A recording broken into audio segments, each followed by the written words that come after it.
Hello बच्चों, good morning. कैसे हैं आप सब? आई होप आप ठीक होंगे। तो अपन ने स्टार्ट कर रखा था बोहर मॉडल, और बोहर मॉडल को अपन ने पढ़ लिया था। बोहर मॉडल के अंदर मैंने आपको बोहर मॉडल में जितने भी पोस्टुलेट्स है, यानी बोहर की परिकल्पनाएं हैं, उनको अपन ने डिस्कस कर लिया था। तो वन बाय वन करके जो 5 परिकल्पनाएं उनका अपन दोबारा रिविजन कर लेते हैं, उसके बाद अपन बात करेंगे।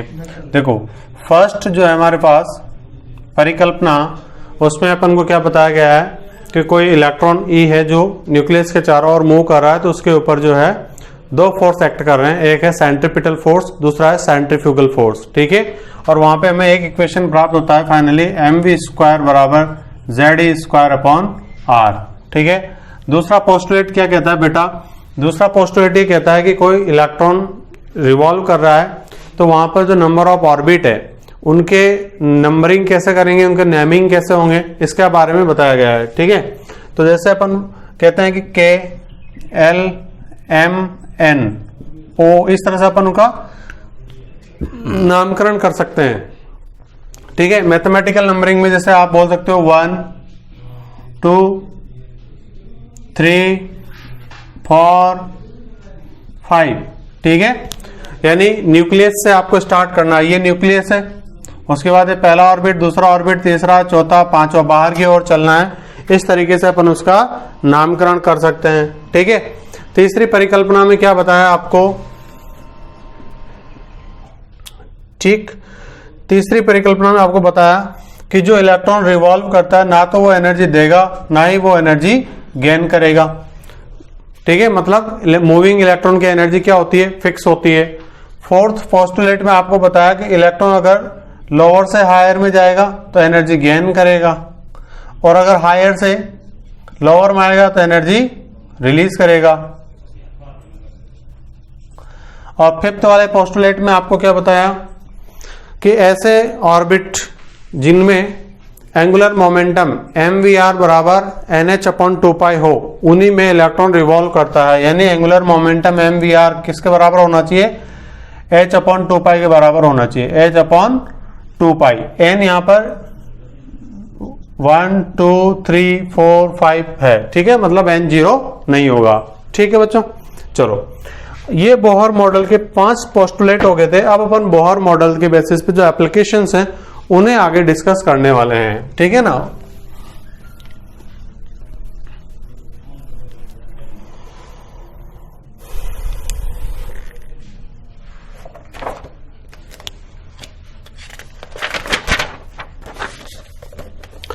जरा एक क्वेश्चन करते हैं अपन पहले, जो आपने पढ़ा उसी पे बेस्ड है। ठीक है,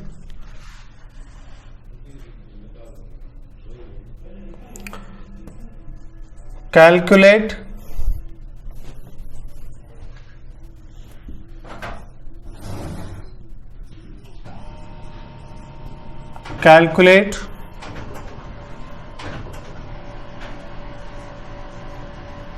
angular momentum of first and second orbit. पहली और दूसरी कक्षा के लिए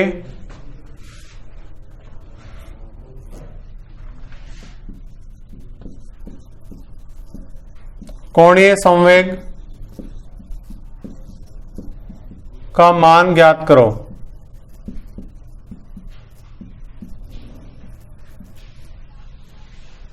ठीक है, देखो,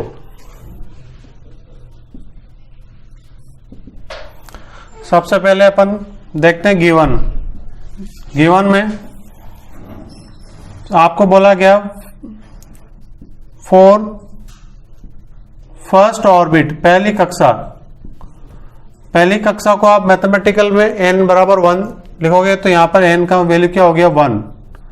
वी नो दैट, हम क्या जानते हैं, we know that angular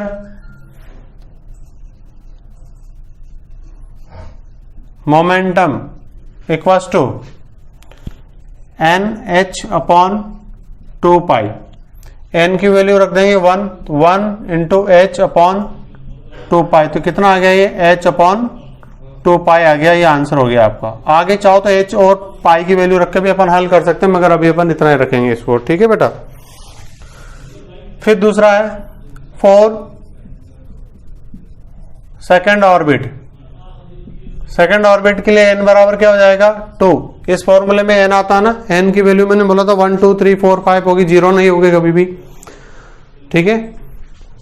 n बराबर 2, तो वी नो दैट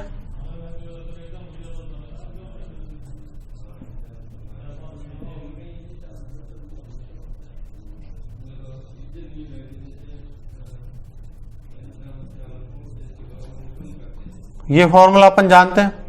n बराबर क्या रखना है 2 इंटू एच अपॉन 2 पाई। 2 से 2 कैंसिल, तो कितना आ गया बेटा h अपॉन पाई। ये आपका आंसर हो गया,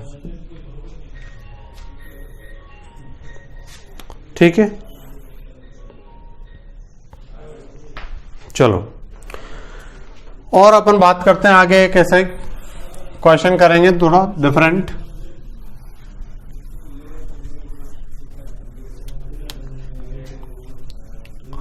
देखो बच्चों, जब भी कोई इलेक्ट्रॉन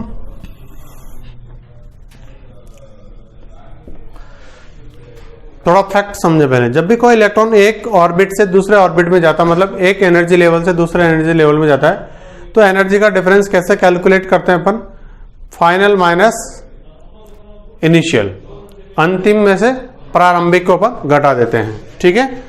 चलो अब आपको क्या करना है,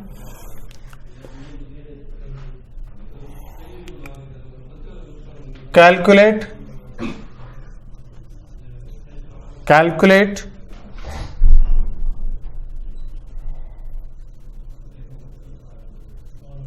energy difference of an electron moving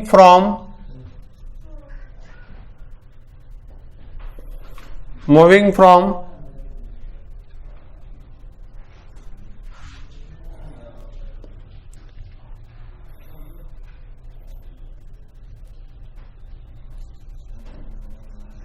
high energy level E2 क्या है, एनर्जी है दूसरे ऑर्बिट की, to low energy level E1, ठीक है बेटा। हिंदी वाले बच्चे लिखेंगे एक इलेक्ट्रॉन उच्च ऊर्जा स्तर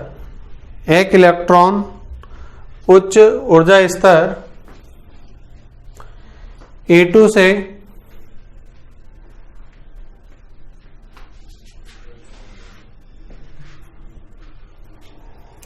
निम्न ऊर्जा स्तर E1 में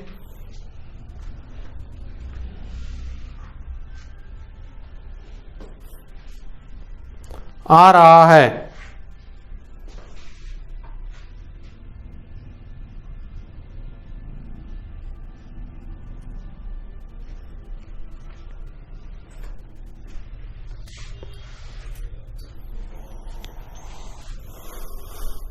तो उसमें ऊर्जा का परिवर्तन ज्ञात कीजिए, ऊर्जा में परिवर्तन ज्ञात कीजिए।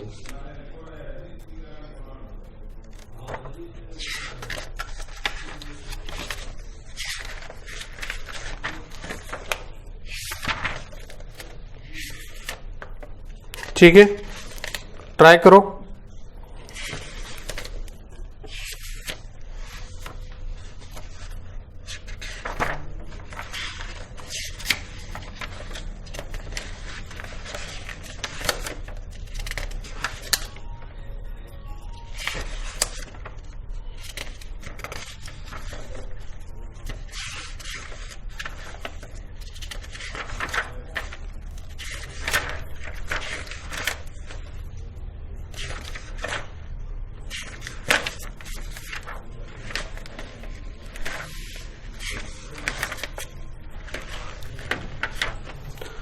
चलो देखते हैं यहां पर।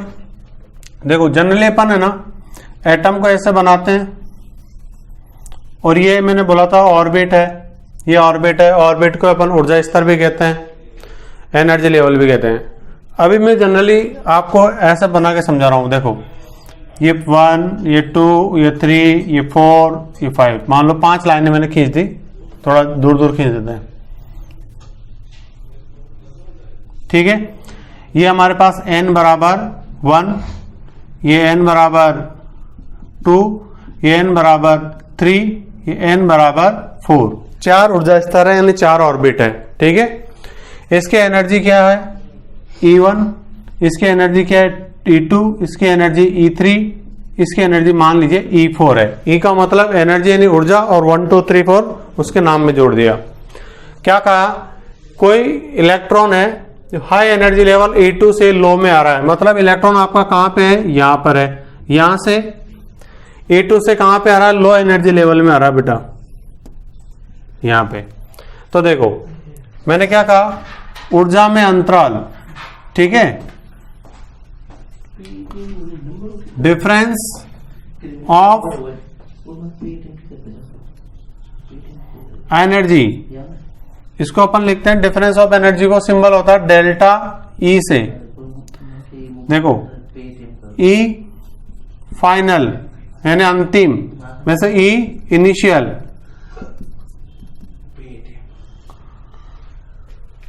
मतलब अंतिम से प्रारंभिक। तो देखो डेल्टा ई बराबर क्या हो जाएगा, फाइनली कहां गया, E1 में गया, तो ये E1 माइनस चला कहां से था, इनिशियली शुरुआत कहां से की थी, E2 से, तो E1 माइनस E2, ठीक है। ये हो गया है, क्लियर। अब अगर यही क्वेश्चन ऐसे आ जाए कि इलेक्ट्रॉन आपका जो है, calculate the energy difference of an electron moving from high energy level E2 to high, किसी का कर देता हूं मैं, low energy level E1 to high energy level E2। अब इस क्वेश्चन को आप करो, क्वेश्चन चेंज कर दिया मैंने, आप क्वेश्चन करो।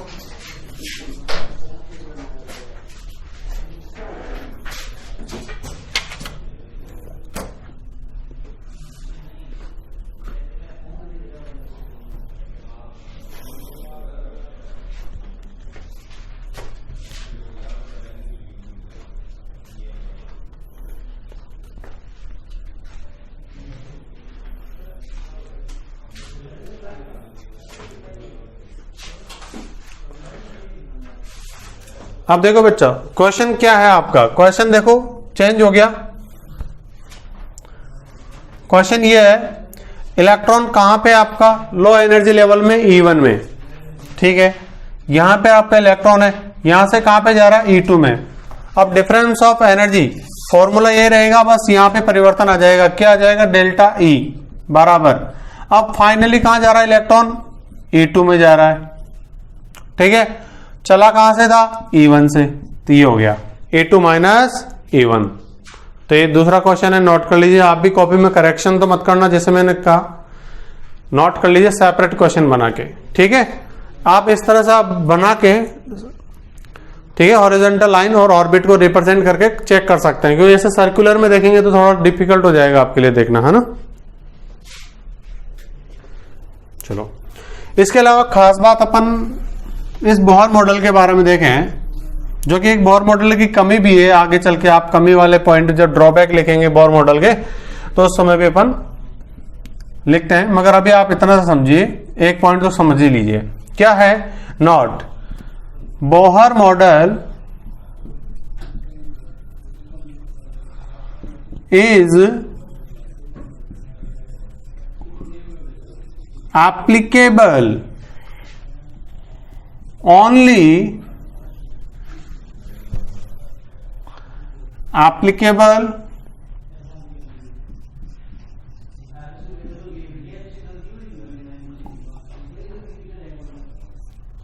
only for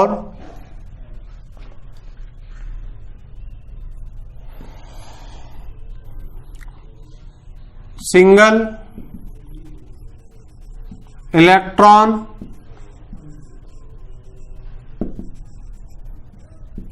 species, single electron species. ठीक है, तो सिंगल इलेक्ट्रॉन स्पीसीज जो है कौन होती है? जिनके पास ओनली हैव वन इलेक्ट्रॉन।